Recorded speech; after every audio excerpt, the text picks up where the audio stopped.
शेतकऱ्यांच्या पाण्याची प्रतीक्षा लवकरच संपणार. 10 जानेवारीपासून म्हैसाळ सिंचन योजना सुरू होणार. नुकतीच पाटबंधारे कार्यालय वारणाली इथं म्हैसाळ सिंचन योजना पंप सुरू करण्याबाबत आढावा बैठक घेण्यात आली. शेतकऱ्यांच्या मागणीचा विचार करता आमदार डॉक्टर सुरेशभाऊ खाडे, माजी कामगार मंत्री तथा पालकमंत्री सांगली जिल्हा यांनी म्हैसाळ योजना सुरू करण्याबाबत अधिकाऱ्यांसमवेत बैठक घेतली.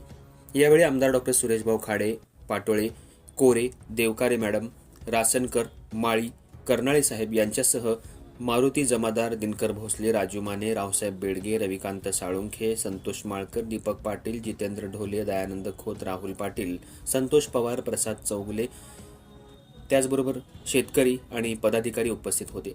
यावेळी आमदार सुरेशभाऊ खाडे यांनी सर्व योजनांचा आढावा घेतला. 10 जानेवारीपासून म्हैसाळ सिंचन योजना सुरू करण्याचे आदेश दिले. त्याचबरोबर सर्व पाझर तलाव भरून घेण्याचं आवाहनही त्यांनी शेतकऱ्यांना केलं. तसंच 10 तारखेला सर्व लाभधारक शेतकऱ्यांनी म्हैसाळ इथं पंप सुरू करण्याच्या शुभारंभ कार्यक्रमाला उपस्थित राहावं असं आवाहन केलं.